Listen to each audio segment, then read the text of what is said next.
Aujourd'hui, nous irons à la découverte des bienfaits de l'avocat.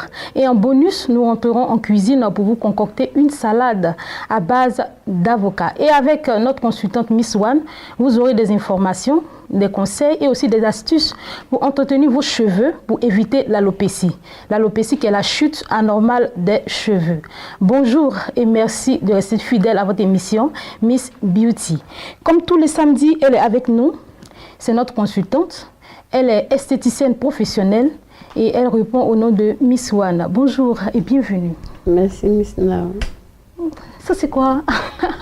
Je suis très curieuse. J'ai bien défini une séance photo ce matin. Waouh. Pour un journal. Un journal. En tout cas, et je vais m'habiller en indo, tout ça. Waouh, c'est beau. Merci. Merci. Avec vous, on découvre des choses à chaque fois. Comme je le disais à l'entame, aujourd'hui nous parlons des bienfaits de l'avocat. L'avocat est un fruit-légume assez particulier car c'est le seul fruit et légume qui contient des lipides. Il est assez spécial aussi parce qu'il est une source précieuse de vitamines et de nombreux minéraux. L'avocat a des bienfaits. Nous avons pu énumérer 9 pour vous.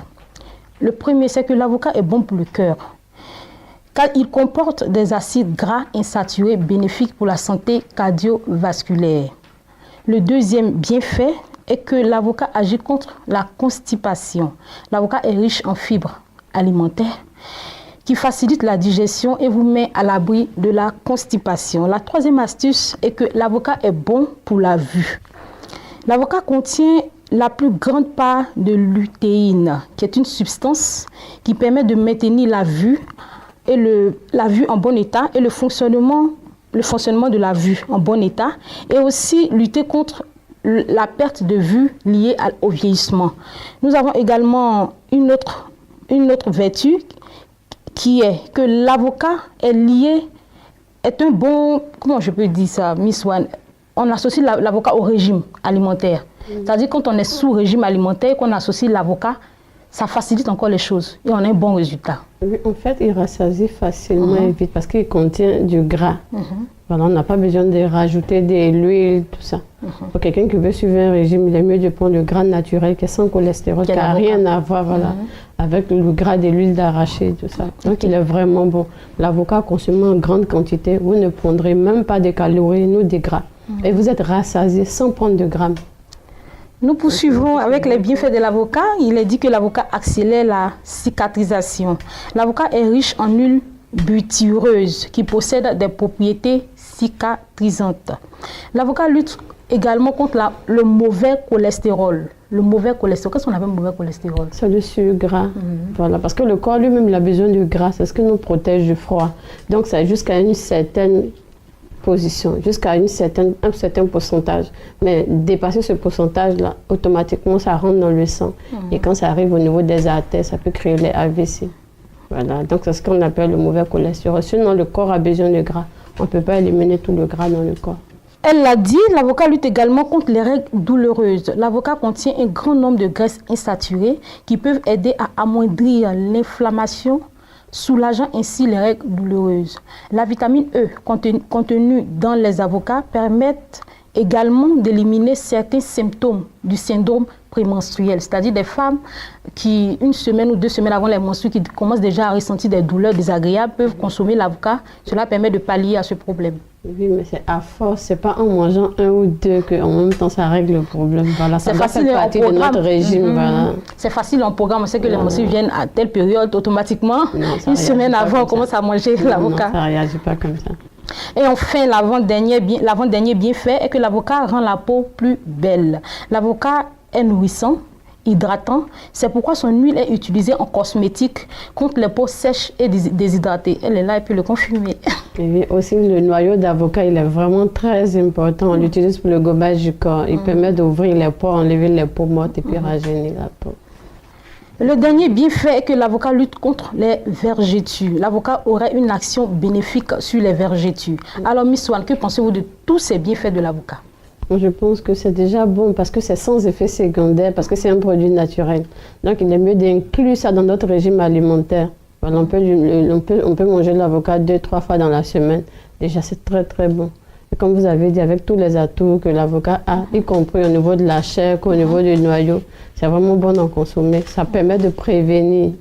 Voilà, n'attendons pas d'abord d'avoir le problème avant de manger l'avocat. Il est mieux de le consommer maintenant pour éviter que les problèmes arrivent. Généralement, l'avocat se consomme cru, également en salade. Mais aujourd'hui, c'est une toute première, on va faire un essai de salade. Cette salade se nomme salade d'avocat exotique. Le nom promet. Là, je me lève tout de suite. Franchement, on va découvrir ensemble. En tout cas, je rentre en cuisine pour nos téléspectateurs. Pour préparer notre salade d'avocat exotique, on vous donne le nom des ingrédients pour démarrer. On a d'abord l'huile d'olive, le miel, du vinaigre, ici le contenu du jus du fruit de passion, la tomate fraîche, les feuilles d'oignon, l'oignon, l'ananas et bien évidemment l'avocat. Je vais d'abord commencer, Miss One, avec la permission, bien sûr, car je ne suis pas seule sur ce plateau. On va d'abord faire la vinaigrette. Ok. On va déguster. Bien sûr, comme ça. Le doigté magique. Décidément, aujourd'hui, je suis en cuisine. Waouh!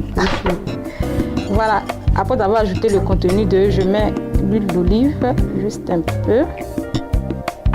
Ensuite, du miel.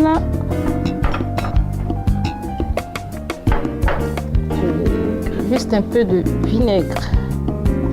C'est quelle quantité? Une cuillère à soupe, une cuillère à café. Une cuillère à café. Voilà, et je remue le tout. Avec un fouet. Oui, j'ajoute juste un peu de sel que j'allais carrément oublier. Voilà, juste un peu, car le sel, trop de sel, c'est pas bon pour la santé. On assaisonne juste un peu. Voilà. Du sucré, du salé. Franchement, tout est possible en cuisine. J'ai fini la vinaigrette, j'ajoute la tomate fraîche, juste un peu. Voilà. Ensuite, les feuilles d'oignon.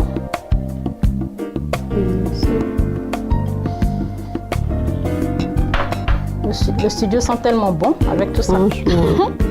Aujourd'hui, on va goûter la cuisine à Miss Nao. La cuisine à Miss Nao. La cuisine à Miss Nao. Voilà, de l'ananas.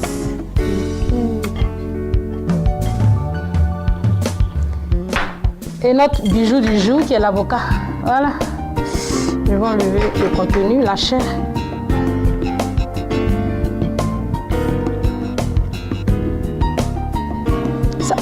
On a pour habitude de dire qu'il y a l'avocat à base d'eau, il y a l'avocat à base de beurre, je ne sais pas.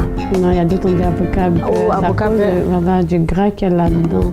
Parce que quand tu manges, tu as comme l'impression qu'il y a... Par la peau, est-ce qu'on peut reconnaître déjà l'avocat beurre, l'avocat par la peau? Il y a des saisons, ça sort, il y a des saisons, ça sort pas. Voilà, on mélange le tout délicatement, comme je vais le faire. Voilà. Mais c'est beau, c'est joli déjà. Waouh, ça donne envie de manger. Assez de vitamines, il est conseillé au petit déjeuner. Vous avez une journée vraiment assurée. Vous sortez avec assurance, vous avez beaucoup de vitamines et de l'énergie. Voilà, vous abordez la journée avec assurance, avec un déjeuner aussi copieux, plein de vitamines. Voilà. C'est très bon. Avec quoi? Du pain. Bon, si ça ne tenait qu'à moi, je peux le manger simple. Il y a tellement de choses là-dedans. L'avocat, l'ananas, la tomate. Bon, je crois que quand on mange simple, bon, pour moi, ça peut aller simple. Mais on peut l'accompagner de pain, comme d'habitude. La salade est toujours accompagnée de pain. Bon, c'est vraiment beau à voir. Franchement, c'est beau. C'est vraiment beau. Donc, on va prochainement, ça va arriver comme ça, de faire des salades à base de fruits. Ça va faire du bien à nos téléspectateurs. Bientôt, on arrive chez vous même pour consommer ça chez vous à domicile. En tout cas, vous serez les bienvenus. Je vous attends impatiemment. Déjà, la date à la fin de l'émission. Là, je me prépare.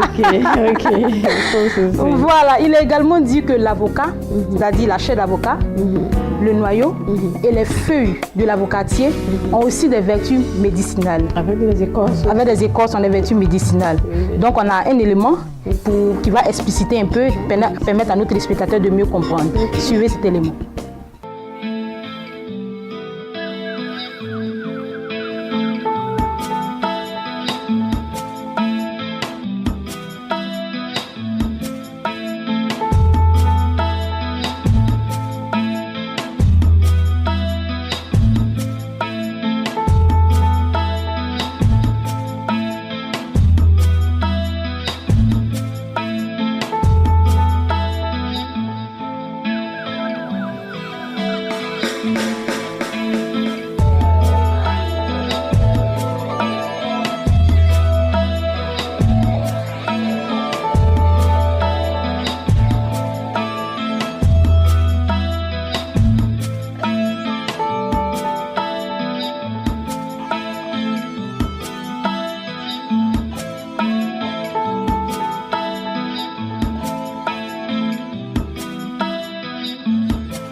Après la vidéo que nous venons de voir, on constate que l'avocat, c'est-à-dire la chair, le noyau, également les feuilles de l'avocatier permettent de guérir certaines maladies, permettent aussi d'entretenir la peau. Alors, votre mot à ce sujet?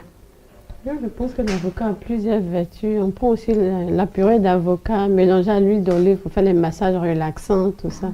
Par exemple, pour faire le massage du visage, ça permet au visage d'être vraiment éclatant et puis au visage d'être vraiment gai. Donc, vraiment, l'avocat a beaucoup de vertus, de nombreuses vertus. C'est bon. Et c'est un produit naturel. Donc, nous le conseillons vivement à tous nos téléspectateurs. Étant donné que c'est naturel, c'est bon à prendre. Voilà. Dieu nous a donné une très belle nature avec un beau contenu. Il a également donné l'intelligence à l'homme d'exploiter le contenu de cette nature à bon escient pour son bien-être. Voilà, l'émission se poursuit. Nous allons aborder tout à l'heure un thème qui est la thématique majeure de cette émission, qui est l'alopécie. L'alopécie ou la chute de cheveux. Avec notre consultante, bien sûr, elle est bien installée. On part avec le jingle de transition.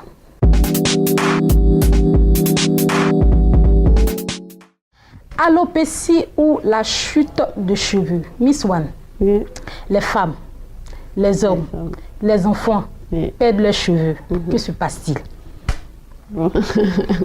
Je pense que c'est un effet de mode. Aujourd'hui, tout le monde se tresse les cheveux, les grands, les hommes, les femmes, même les enfants, tout ça se tresse les cheveux. Maintenant, ça dépend des produits qu'on utilise pour l'entretien des cheveux qui provoquent toutes ces chutes-là. Voilà. Et puis, il y a aussi l'air ambiant dans lequel on se retrouve. Vous savez, aujourd'hui, il y en a des fumées partout, on a des fumées d'échappement, tout ça, ça rentre dans l'air. Donc, du coup, tout prend un coup, que ce soit sur la peau, au niveau des cheveux, tout ça. Tout prend un coup. On dit de façon commune que ce sont les tresses, les défrisages à répétition, voilà, qui sont le résultat qui donne l'alopécie. Alors, vous qui êtes sachant et professionnel, que dites-vous à ce sujet? Bon, moi, je pense que déjà, avant même les tresses, nous ne nourrissons pas les cheveux. Le cheveu, il vit comme l'homme, il doit manger, se reposer, tout ça. Il respire le cheveu. Et c'est à partir du cuir chevelu que le cheveu se nourrit. Donc tout ce que nous faisons, remarquez bien, la plupart des personnes, quand elles mettent les pommades au niveau des cheveux, on met sur les cheveux, alors qu'on ne met pas les cheveux, la pommade sur les cheveux. On le met sur le cuir chevelu, parce que c'est là que se trouve la bouche du cheveu, c'est-à-dire le trou qui est là. Donc quand le cheveu mange, il mange à la base, il mange à la racine, mais quand il n'est pas nourri et que vous mettez sur les cheveux, automatiquement il devient fragile.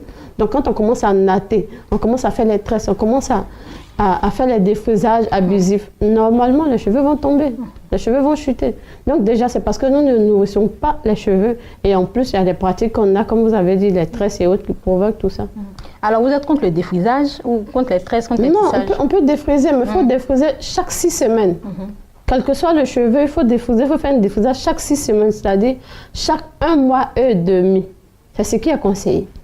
Et puis aussi, il faut regarder le grain des cheveux. Parce qu'il y a un défrisage pour cheveux fins, pour cheveux gros grains, cheveux mixtes. Vous voyez, vous partez prendre tel défrisage pour dire, bon, ma copine a pris tel défrisage, ça a bien fait ses cheveux, donc je vais prendre automatiquement. Vous n'avez pas le même cheveu. Donc du coup, quand vous partez prendre, ça fragilise les cheveux, donc ça va tomber forcément. Voilà. Donc il y a des bons donc, produits. je ne suis pas contre le défrisage, mais il faut que les personnes connaissent à quelle fréquence il faut utiliser ce défrisage. Donc il y a des bons produits référencés qui respectent les normes internationales qu'on peut utiliser pour se défriser. Mais ici, le problème réside donc dans la technique, la technique de défrisage et également la qualité du produit utilisé. Non, le produit peut être bon, mais peut ne pas être adapté à nos cheveux. C'est d'arrêter de faire l'automédication. C'est-à-dire, je vais tout de suite, je prends le produit. Non, on dit ça c'est très bon, donc je prends sérum, c'est bon pour mes cheveux. Non. C'est la professionnelle, celle qui s'occupe de tes cheveux, ta coiffeuse, elle te regarde, te dit, bon voilà, quand je regarde tes cheveux, c'est tel produit il te faut pour tes cheveux. On ne va pas acheter et on emmène à la coiffeuse, non. C'est la coiffeuse qui nous conseille, qui nous fait l'ordonnance et puis on part acheter et on revient. C'est ce qu'il faut éviter. Sinon, c'est pas, je ne doute pas de la qualité du produit, non. Le produit peut être bon, mais quand on l'utilise mal, automatiquement, on n'a pas le même résultat. Les tissages, les tresses également traumatisent les cuirs chevelus. Oui, donc, alors, vous allez donner un message aux mamans qui vraiment, vous voyez des petites filles aujourd'hui, elles font des coiffures qui ne sont pas de leur âge. Les petites filles de 8 ans qui ont des mèches, qui ont des... La tendance, c'est quoi? Les dreads, les locks, qu'on ne fait pas avec les cheveux naturels, mais qu'on utilise souvent avec des mèches sur la tête des enfants. Est-ce que c'est normal? Bon, c'est pas forcément mauvais, mais il ne faut pas prendre le cheveu à la racine. Et puis, il y a un âge. Voilà, il y a un âge.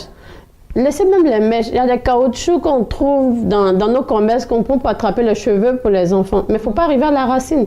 remarquez, quand on attrape à la racine, le lendemain, vous voyez des furoncles autour de la tête de l'enfant parce que c'est trop serré. Parce que même quand tu prends au bout, ça resserre après. Au fur et à mesure, le temps passe, ça s'assoit. Ça descend et ça resserre. Donc même sans les mèches, il y a des caoutchoucs qu'on utilise. Ce n'est pas la peine de prendre des caoutchoucs. On peut prendre les pompons. Les pompons ne serrent jamais le cuir chevelu. Même quand on veut serrer, ça ne sert pas parce qu'après, ça relâche. Le pompon, il est mieux. Donc le caoutchouc, déjà, c'est à bannir. On peut mettre juste au bout. C'est-à-dire, quand on met les perles au niveau des cheveux, on prend juste le caoutchouc, on met au bout, c'est bon. Mais pas à la racine. Et aussi, il ne faut pas faire de tissage sur la tête des enfants. C'est vraiment important. Pas de tissage. À partir des 18 ans. À partir des 18 ans, la jeune fille peut faire tout ce qu'elle veut. Mais avant 18 ans, ce n'est pas la peine. À la limite, elle défrise ses cheveux. C'est un constat. Les enfants d'aujourd'hui ne font pas le coiffure de leur âge. Voilà, tranquillement. Elle se coiffe les cheveux, mais ça n'arrête pas à l'école. Ça lui laisse même le temps d'étudier, tout ça. Parce que tu vas aller faire un tissage ou des tresses. Les enfants vont le dimanche, par exemple, à 8 h. Ça s'emmène à 18 h, 19 h. On n'a même pas eu le temps de se reposer, même de manger, de faire ses exercices à cause des cheveux. Laissez la tête des enfants respirer. On la laisse après le bac tranquillement. Si elle veut faire des mèches kilométriques, elle peut en faire tranquille. Quelle est donc la différence entre l'alopécie et la calvitie? Bon, l'alopécie, déjà, c'est une maladie. La calvitie, elle peut être héréditaire. Voilà, c'est-à-dire mon père ou mon grand-père, parce que des fois, ça saute. Hein. Mon grand-père peut avoir la calvitie, mon père l'a pas, et moi, ça me choisit dans la famille. Donc, des fois, ça saute. Donc, on a ça de façon héréditaire. Aussi, l'alopécie, ça, c'est une maladie. Comme vous avez expliqué, c'est des chutes de cheveux. C'est-à-dire, je prends des produits qui ne vont pas d'abord avec mes cheveux. Parce que même la crème qu'on met sur la tête, il y a des personnes qui mettent des crèmes, alors qu'il faut mettre des lotions de cheveux. Pour nourrir les cheveux, il faut mettre des lotions de cheveux. Donc, quand vous partagez dans les commerces, dans les supermarchés, regardez, lotion de cheveux, pas crème de cheveux. Lotion de cheveux. La crème, ça permet de faire la base avant le défrisage. La lotion de cheveux permet de nourrir les cheveux, adoucir les cheveux. Comme ça, quand je peigne, rien ne reste dans mon peigne. Parce que j'ai eu le temps de... Alors, il y a une cellule qu'on appelle le follicule pileux qui permet le repousse des cheveux.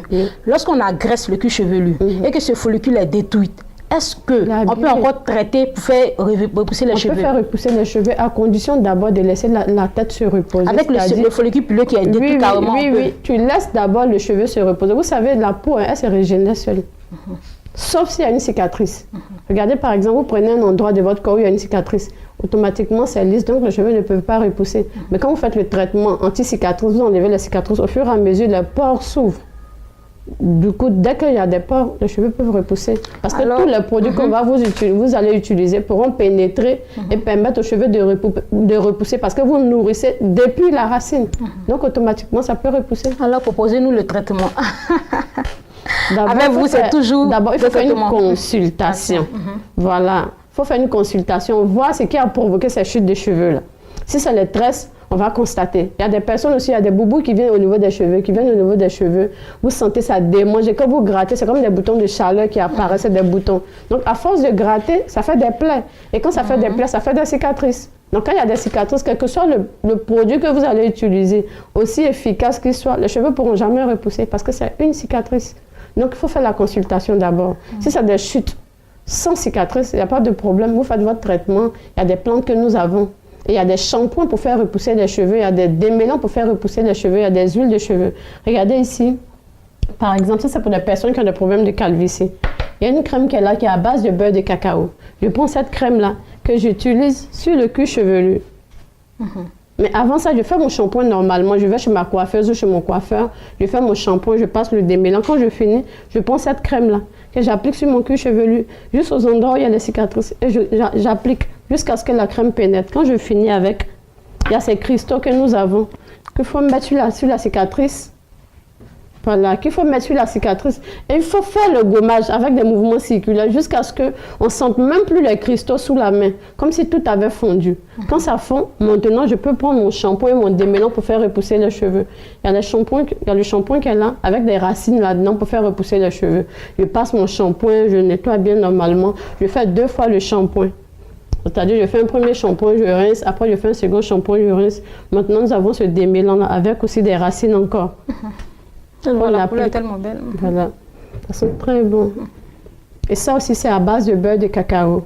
C'est-à-dire, on fait fondre le cacao. L'huile qui vient là-dessus, c'est l'huile là qu'on prend pour utiliser. Donc, nous retenons aujourd'hui qu'il est possible, pour ceux qui souffrent d'alopécie et de calvitie, il y a une solution. Il y a une solution. Et après ce traitement-là, on laisse sécher les cheveux. Maintenant, il y a l'huile pour faire repousser les cheveux qu'on applique. Très bien. Maintenant, quand on fait le traitement, il faut faire le traitement pendant 1 mois, sans chercher à faire repousser les cheveux, juste pour enlever les cicatrices. À partir de là, je peux maintenant faire repousser les cheveux. Le traitement pour faire repousser les cheveux. Votre mot de Fémiswan? Je dis à tout le monde, il y a des personnes qui ont des calvities qui datent de 65 ans, des 45 ans, en 21 jours, vos cheveux peuvent repousser, mais à une seule condition, faites une consultation. Comme ça, on voit l'origine de ce mal-là. À partir de là, tranquillement. Alors, bonne nouvelle. Donc, que ce soit les alopécies, que ce soit la calvitie, il n'y a pas de souci. Bonne nouvelle, si vous avez la calvitie, l'alopécie, contactez bien évidemment notre consultante. En 21 jours, vous avez le sourire. Merci de nous avoir suivis pour des questions et des suggestions en rapport avec le sujet que nous avons traité aujourd'hui. Nous vous offrons une passerelle qui est la page Facebook de l'émission Miss Beauty. Amessan Agathe Julie a assuré la réalisation de cette émission. Honorine Adom, Assin Amel et Sekbade Junior pour les images. Au son, vous avez eu l'ingénieur Assis Jean-Baptiste, le chef de plateau Dogba Sylvestre, le montage Marius Kwaku. Au revoir et Dieu vous garde.